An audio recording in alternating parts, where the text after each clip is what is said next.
everybody. Welcome to the Hidden Gems podcast. And this is the show where we like to talk about streaming services and hidden gems that you can find on those services. It's so much fun. And I'm film critic Rachel Wagner, and Ryan is here. Hey there. Hello there, stranger. It has been a minute, hasn't it? Yes, it has. I was out of town, went to New York City. It was super fun. And then I had my interview with Zach Parrish last week on Friday. So I hope you all enjoyed that. I really enjoyed getting to talk to him because I loved Us Again so much, and it was just fun to get to talk to him. So it's been 2 weeks since we have chatted, and it's a lot of fun. So how have you been? I have been doing really good. By the time this airs, it's going to be a week until a week before Easter, or a week and a day. And it's going to be a busy week for me because, as a Catholic, it's pretty much the biggest day of the year. He has risen, praise, and all that. But I'm actually doing another run. I'm going to be doing the Easter Beach Run. It's a 5K. So earlier this year, I did the 5K at the Daytona International Speedway. It was so much fun. So this year is all about me doing things I'm not super comfortable with, and running is one of them. And it has a bit of a double meaning for me, the Easter Beach Run, because the last time I did it, I was a lot heavier, and now I'm actually in pretty decent shape. So I'm going to be tackling it in much better condition. So I'm gonna run my heart out the day before Easter. That's awesome. That's going to be fun. I'm also starting to prepare a little bit for upcoming races. I've got the Great Salt Lake open water swim, which is always very intimidating. So I made a goal that this next week I'm going to swim at least twice, maybe hopefully more, but at least twice. That's my goal. We'll see.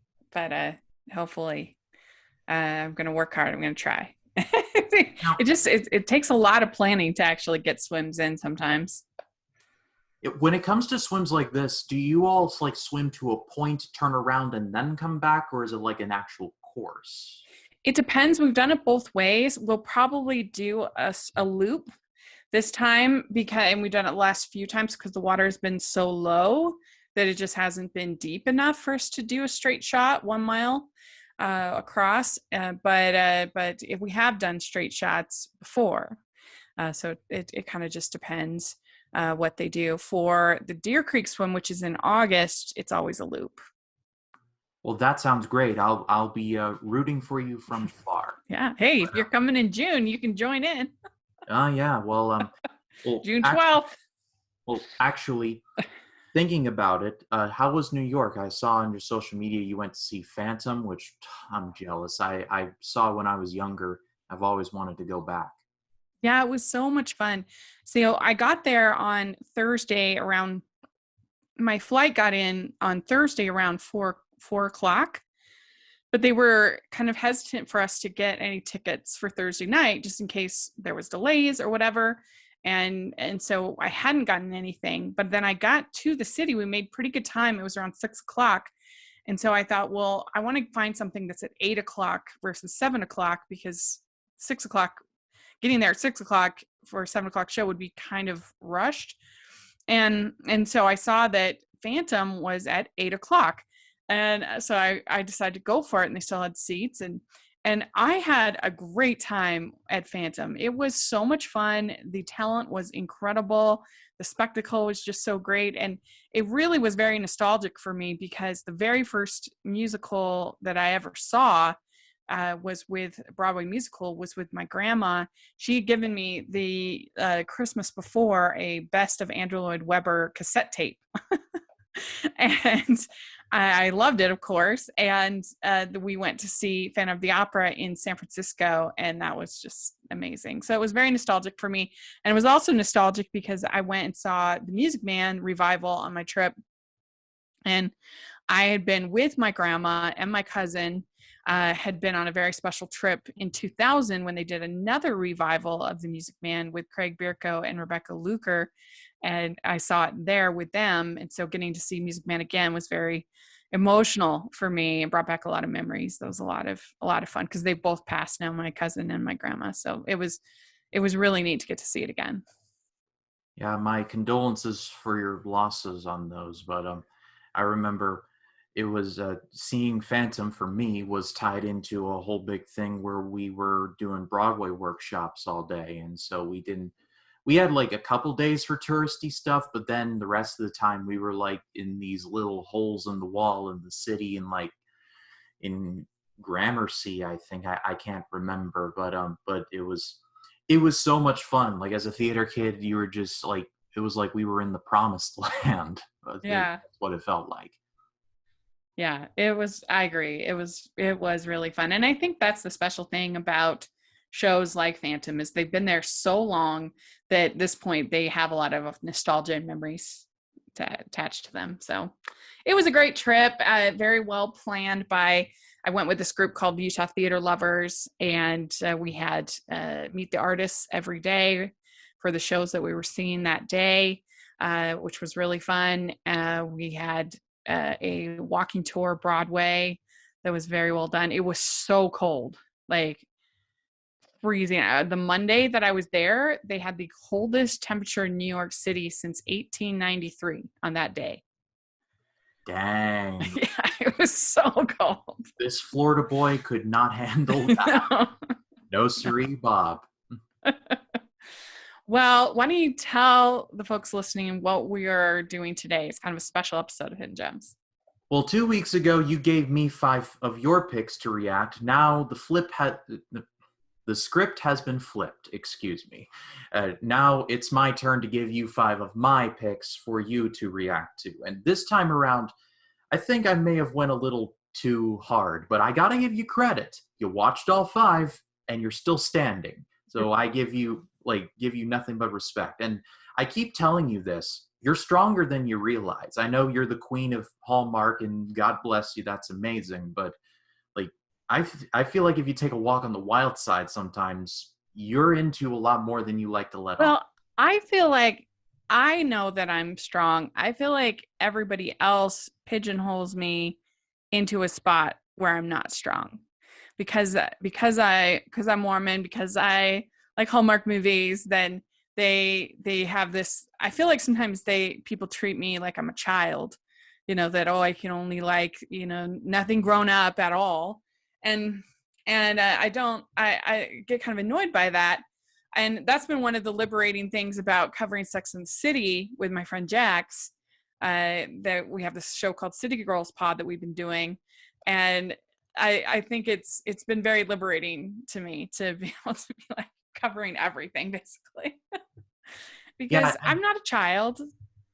mm-hmm.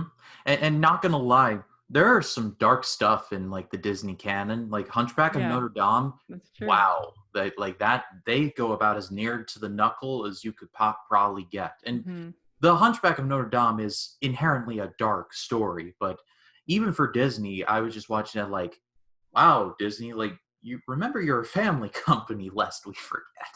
Yeah, it's all about how it's handled. What are the themes? What are the I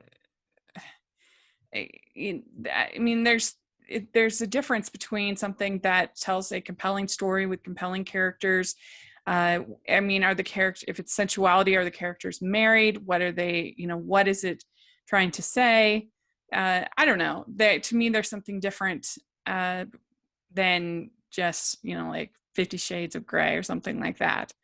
Yeah, absolutely. But So let's dive into the 5. yeah. Did you have any method to your madness as far as picking for me this time? Like I said, I just wanted to test you to see what crazy stuff I could throw your way and see what the limit was. And honestly, I give you nothing but respect. You watched all 5 of them, and it was fantastic. So let's dive right. All right, let's do it. First up is Starship Troopers. This was directed by Paul Verhoeven, a very prolific sci-fi director. And he's honestly one of my favorite sci-fi directors. He directed RoboCop. He also directed Total Recall, which I recently watched for the first time and loved. And he was just one of those that just, he took a sci-fi story and he added twists in there, like twists of satire, twists of commentary. And you could take something like, say, Starship Troopers. It's basically, on the face of it, a movie about good-looking people shooting at bugs. But there's more to it than that. It's actually deeper than people give it credit for. So what did you think of Starship Troopers? Well, this was the last one that I watched of the 5. I just watched it this morning. Mm. And I have to say, this was my least favorite. That's kind of when he started with this one. This is the first of his that I have seen. Of course, I've heard about, Showgirls, and I've heard about, some of his other films. I don't know. I just got tired of it. I felt like it was very repetitive and kind of ram homed the same thing over and over and over. I didn't feel like it needed to be so long, 2 hours, 9 minutes. And it was just so violent, and I don't know. It just wasn't for me. I didn't love it. No, I totally get that. And I love Sean Chandler, his reaction to your tweet of just watch Starship Troopers and I didn't like it. I just love, it's just like 5 or 6 shocked face emojis. I thought that was great. I didn't even see that. That's funny. But I do understand, like, I understand why. I think because Paul Verhoeven is such a good director, people think is like, oh, it's just one thing. When people think of RoboCop, it's just, oh, it's a robot cop. What's more to it than that? I think Starship Troopers is not as good as RoboCop or Total Recall, but I still think it has merit, and it especially if you think about it and think on the deeper stuff, it does get a whole lot better.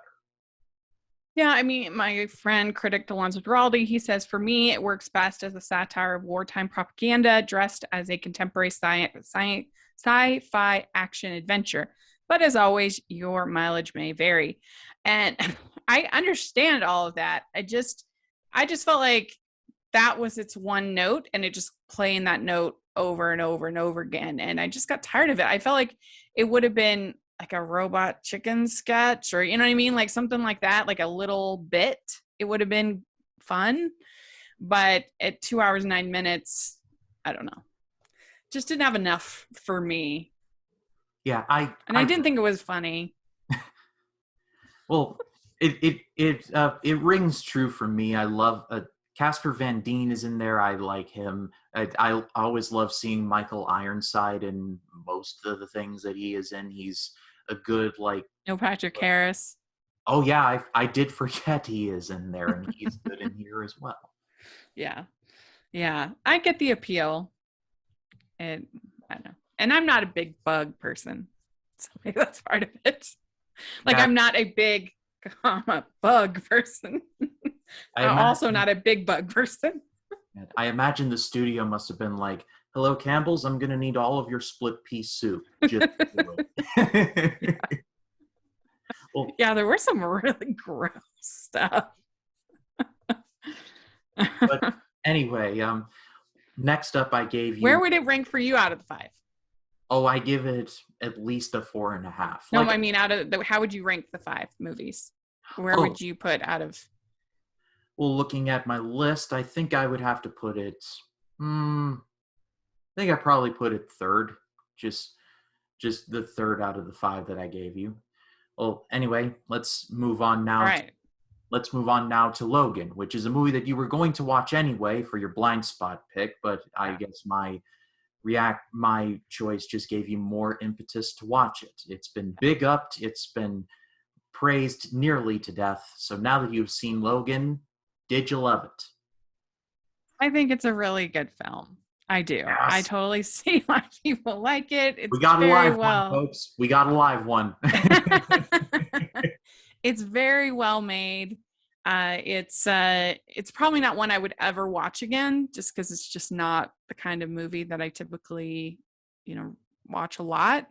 It's so violent, and just so grim. But I definitely appreciated it, and especially where Wolverine has gone in his journey, and then the relationship with the young girl. was Yeah, good. X-23. Yeah, that's the heart of the movie because X-23, played by Daphne Keener, who I hope she gets more roles after this because she's awesome. Like she doesn't speak and then she speaks, and the relationship between the two is just it's great. It really is. And I could get why people wouldn't be crazy about this. It is a very dark movie. It is like when people were like, "Where's our rated R Wolverine movie?" Here you go. This Yeah. is about as close to a rated R X-Men movie as the studio will probably allow. And I consider this movie to be a bit of an end of an era because soon after this movie was released, uh, of course, Fox would do more X-Men movies to little success. Let's just be honest. But I think this is the end of Hugh Jackman as Wolverine. I say I think because, well, with the Doctor Strange trailer, hearing Patrick Stewart as Professor X, we do not know what's going to happen. And with multiverse. There is a part of me that really does not want Hugh Jackman to come back because he left in the best way you could ever ask for. And so if he does come back, even for if it's like a cameo, okay, fine. But I just like it's weird because like if he comes back, it kind of undoes Logan. However, if they recast him, it's going to be immediately compared to Jackman. So it's Well, and I feel like they already did the cameo Wolverine in Apocalypse, and that was terrible. So I feel like he's already taken that risk once before, and it was bad. And it was kind of funny. Eric LaSalle is in this, and he was just in a Hallmark movie a couple of weeks ago, so it was kind of fun to see him. And then I thought Richard E. Grant was so good in this movie.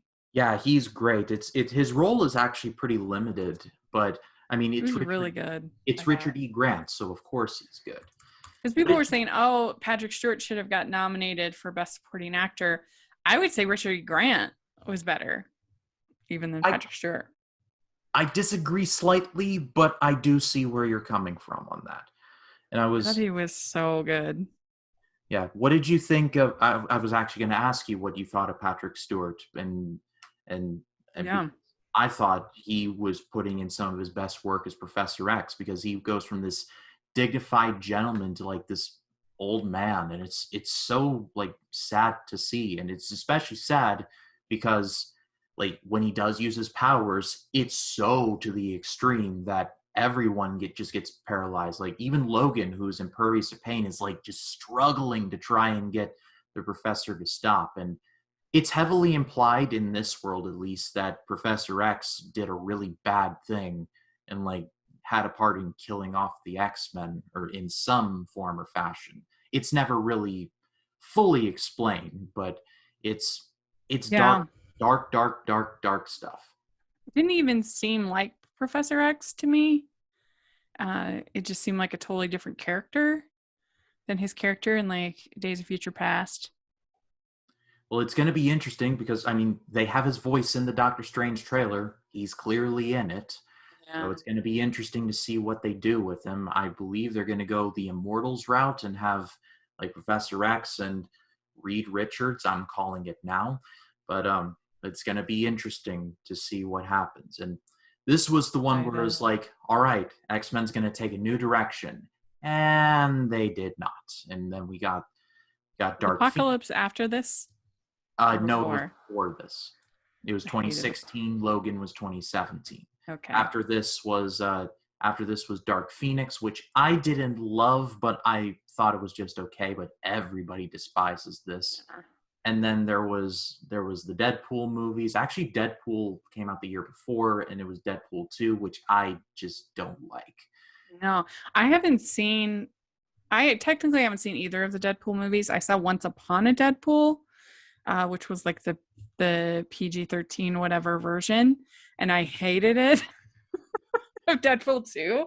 So I mean, and I know that's not a good barometer of Deadpool, but from what I saw, I was like, ooh, this is really annoying. So I one of these days I'll have to make it a blind spot and I'll have to see Deadpool.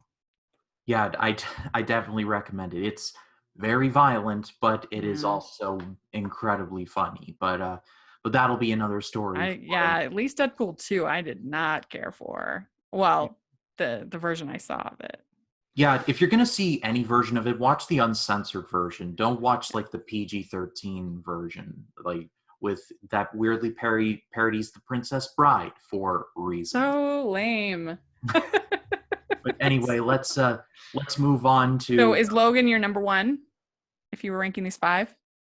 It actually, yes, it is my number one. I have a lot of love for this movie, and interestingly enough, I don't know what your feeling on the color grading of the movie is, but there's actually a black and white version that came with the movie. Yeah. So Is that good? I have not seen it, but it was this and Mad Max Fury Road, which got a black and white edition, Parasite. and Parasite as well.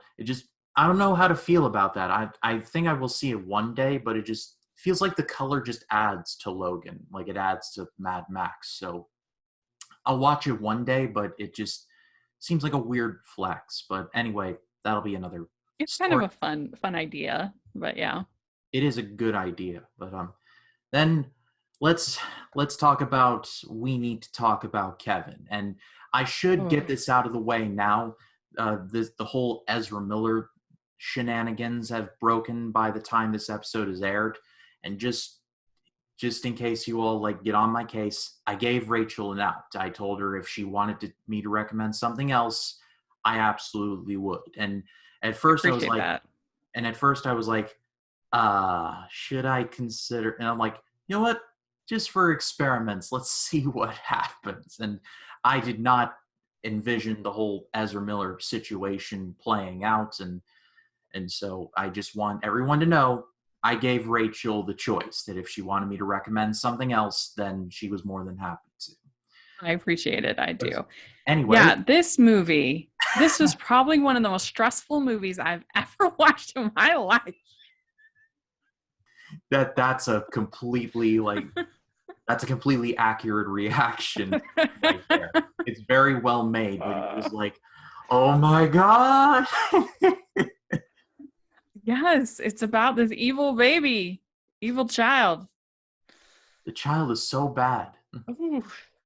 And of course, then once it gets up to the big moment where, he's violent, and she just kind of like watches in just shock, watches it play out. And it's like, how much responsibility do parents hold when they're raising a psychopath? Yeah, and this is something I noticed is Tilda Swinton's character was not exactly ready to have a child. She wasn't exactly a big fan of it to begin with. So I don't want to say the responsibility falls on her, because, I mean, you give people free will, they do with it whatever they want, but it's not exactly she's not exactly blameless in the whole thing. But this is a movie that I recommend to people watch once and then probably never again, just to see what their reaction is to it, because Lynn Ramsey did a great job directing this. The cinematography is great. The acting is well done, especially from Tilda Swinton, who, I mean, crushes it in pretty much everything.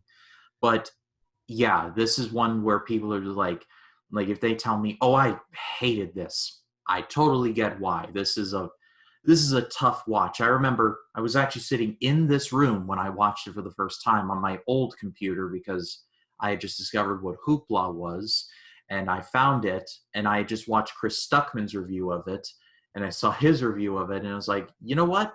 I think I'm going to watch this. And the entire time, like, I was just the big eyes emoji, like that one where it's like, yeah, that was me throughout the whole thing.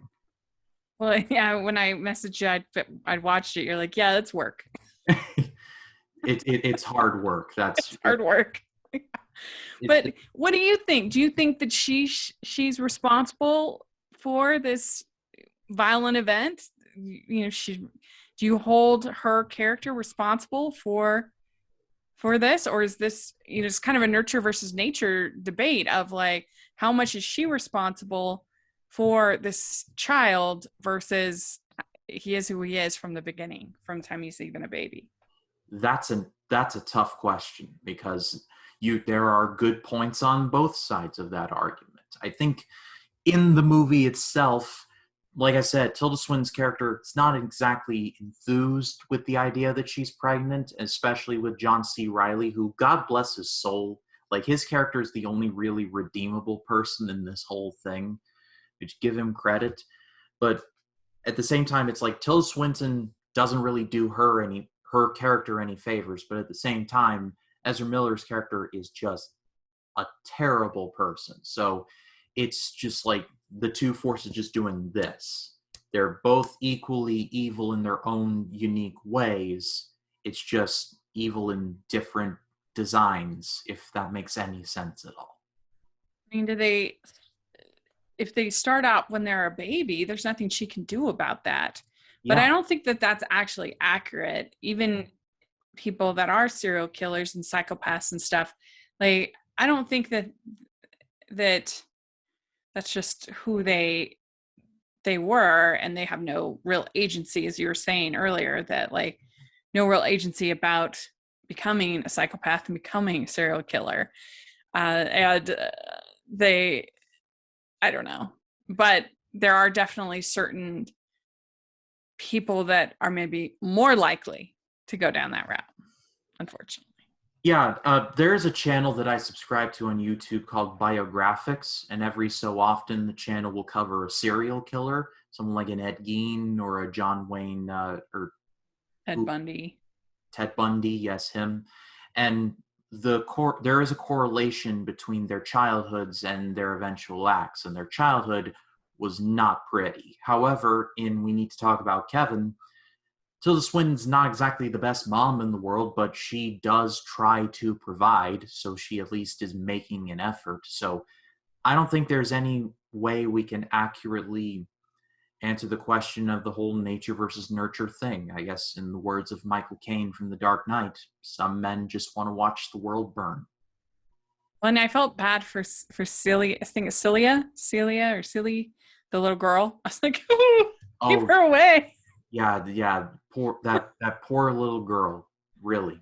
Yeah.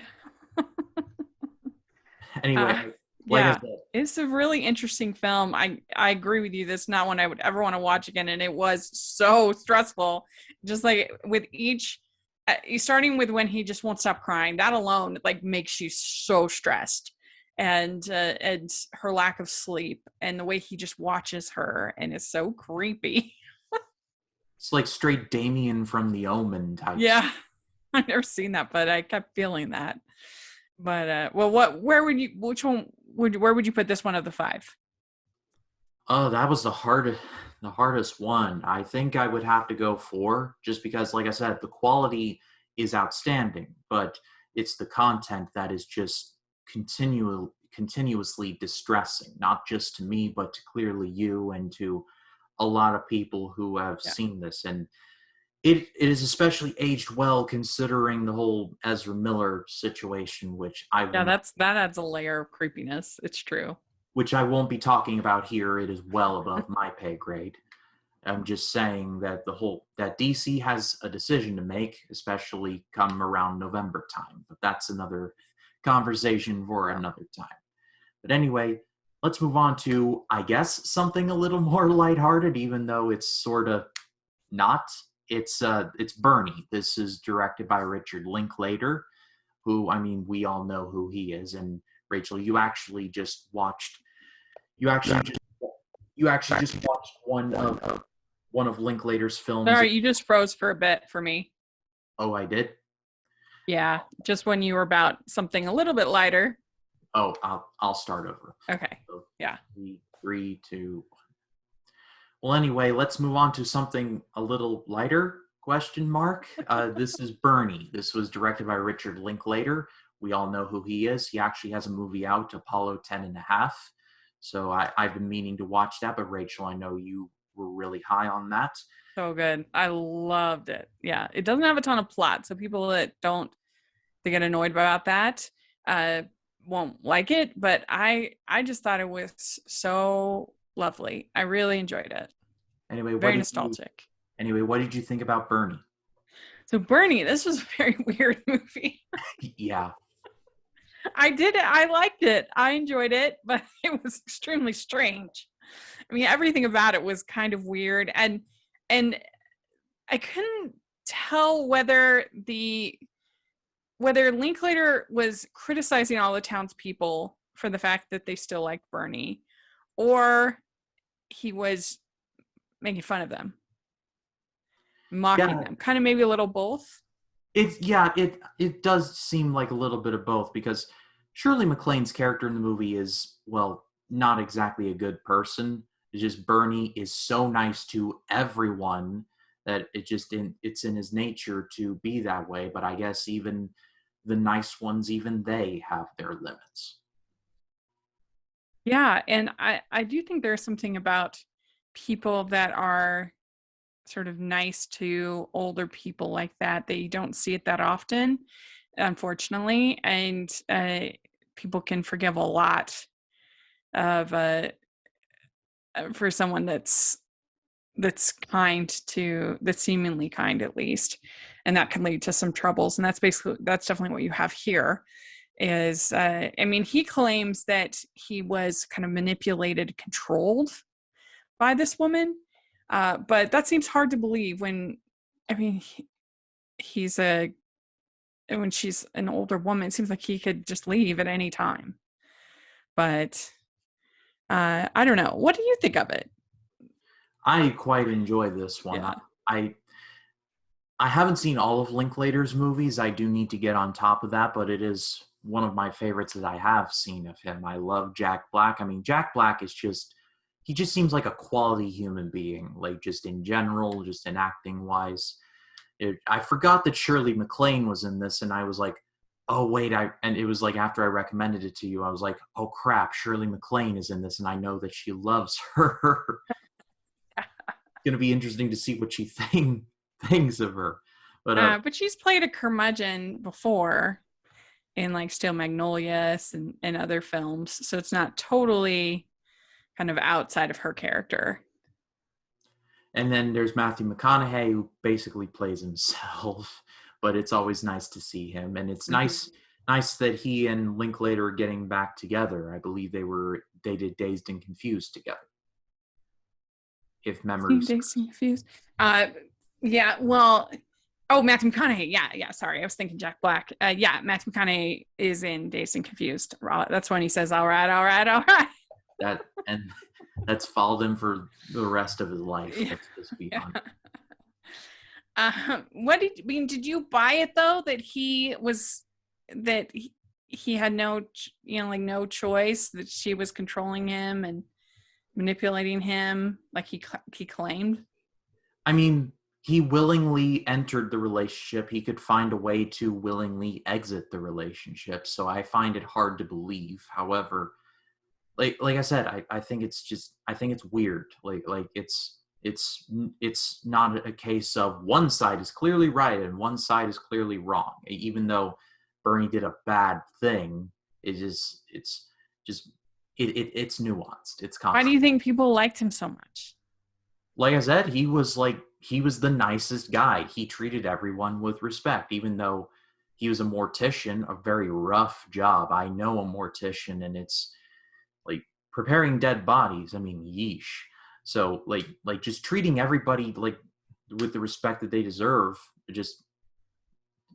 I mean, that's one thing that I do. Maybe that's the reason why. Yeah, it's interesting. I mean, what do you think of the whole format of it? It's kind of quasi-documentary, quasi-fiction. I think I could kind of take it or leave it. I think it works for a story like this. I feel like I, Tanya might have done something similar. If my memory serves me right. That's a good comparison, because that also it kind of has a sarcastic style and takes an unlikable person and tries to shed some light on them, tries to see another side. Yeah, I mean, this is so different than anything I've ever seen from Linklater, which is really interesting. I mean, his movies do sometimes have sort of a darker edge to them, even something like Dazed and Confused. but but they're still always usually more grounded than this. This is just so weird. He doesn't have weird movies usually. But I don't know, it's a very interesting film from him. I'm glad I finally saw it because I'd heard a lot about it. Yeah, and it's one, like I said, it's one of the ones I've actually seen. There are some like the before movies that I have never seen, and I do need to get on top of that. Next time we do a swap, you have to remind me. Yeah, Those are totally. so good. But Cool. anyway, let's close things out by talking about Demolition Man. Where would you put Bernie in your ranking of the five? Oh, this would be five for me. Okay. Okay. But anyway, let's dig into Demolition Man. And this is the one that I was most intrigued to see what your reaction to this would be, because this is similar to Starship Troopers. Paul Verhoeven did not direct this, but it's similar in that you think it's just Stallone and Snipes, like just shooting at each other and dropping one-liners. There's a lot of that. However, there's actually quite a bit under the surface here, and in certain aspects, this movie has reflected our times almost a little too well. That's all I will say here and now. But what did you think? Yeah, this is the first one that I watched and I enjoyed it. I thought it was I'm not that big of a sci-fi person, you know that, Hmm. but because sometimes they can be kind of boring to me. But this one, it wasn't boring. It clipped along nice. It kept surprising. It kept changing. The whole premise is really fun. The world building is really fun. Just like little things like the fact that the only restaurant left is Taco Bell, like things like that. It's really funny. And I know. I feel like this did a better job than Starship Troopers of surprising me and I don't know. To me, it was more fun than Starship Troopers. I know your girl Sandy B was in there. I'm sure that must be Yes. pleasant. I think one of her first blockbuster roles Yeah, that that does she sound did. about right. And yeah, the way that like sex has changed and that whole scene I thought was really funny. Um Stallone doing knitting will never not be weird to me. yeah, let me see. I'm looking at her so it was yeah, it was before Speed, it was before While You Were Sleeping. So it was one of her first. There was Love Potion number 9, it was 92, and then this was 93. So Yeah, and how do you think this movie is aged? Because it definitely has like thoughts about like PC type of stuff. It's interesting, like because this is one of those movies, like I said, where there's a lot lurking underneath. So what did you think? yeah, I liked it. I mean, I feel like it's interesting that you have some of those elements of like certain people calling certain parts of the culture almost like it's almost like a woke kind of a thing, and cancel culture and stuff like that is kind of in here with this. And then of course you have Stallone's character who has been against his will, uh, uh, frozen basically, and so he comes out with his like 90s morality into this into sort of almost like a modern morality. So there's a lot of interesting stuff with that going on there, and but it doesn't ever forget to be a fun blockbuster at the same time. Yeah, I agree. And before we close things out, what's your theory on the three seashells? I don't know. Because Demolition Man, context in case no one here has seen it, but in Demolition Man, there is a scene where Stallone goes to use the bathroom and he's like, "You guys are out of toilet paper," and Rob Schneider's like, he doesn't know about the three seashells, and it's one of those things where it's never explained, and people are confounded as to what the three seashells mean. I remember watching an interview where Sandra Bullock was on the red carpet for Gravity. I believe it uh, was Gravity, where she was asked about the three seashells. So it's taken on a life of its my own. gosh, it's so funny. I'm just looking at this now that She was nominated for a Razzie for this movie. Oh, I completely disagree with that. Crazy. I mean, come on. Come Yeah. on, come No, on, that's golden, funny. come on, golden raspberries. What are you doing? But So where would this one be in your ranking this would of be the five? number two. So Logan 1, Demolition Man 2. Let me think about what my ranking would be. So we have Starship Trooper would be my number 5. Mm. And then we need to talk about Kevin, probably 4, just if we're talking my personal enjoyment, because it was so stressful. Uh, and then probably Bernie, number 3. And then probably Logan and then Demolition Man. It's probably my number 1. That's pretty close to mine. So we are almost simpatico. So I put on, let me check and see if I got any answers I put on my Twitter. So Greg Price, he said his order is Logan, Starship Troopers, Demolition Man, Bernie, and we need to talk about Kevin. And then James Butsy says Demolition Man, Starship Troopers, Logan, and then I do not know anything about the other 2. He says Demolition Man is an incredibly brilliant satire and is the best of the bunch. Starship Troopers suffers in comparison because they never winked at their own over-the-top nature, but still good. Logan wallows in its darkness and felt contrived at times, but worked pretty well. So there we go. No, Oh, we got a quote tweet. I do Oh, agree. it's you. I do agree with that, with those words from Greg and others. Yeah, cool. Good. Well, thank you. I appreciate it. That's part of the fun of this, is getting challenged, and it was a lot of fun. Get out of my comfort zone. So thank you, and I'll look forward to my next turn. Very good.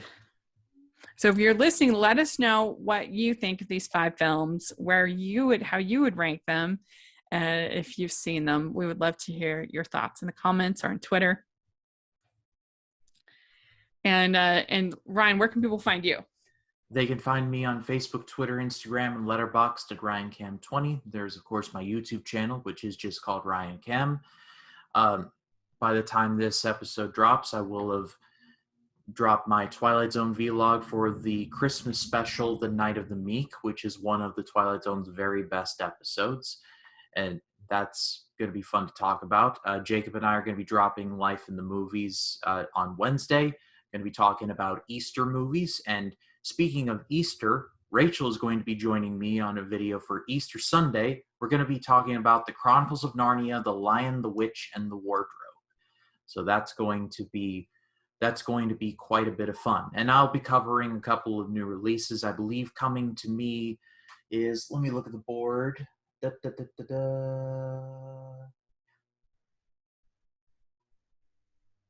Oh shoot.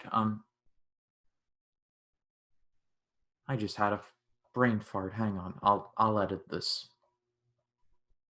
I'll edit this portion out.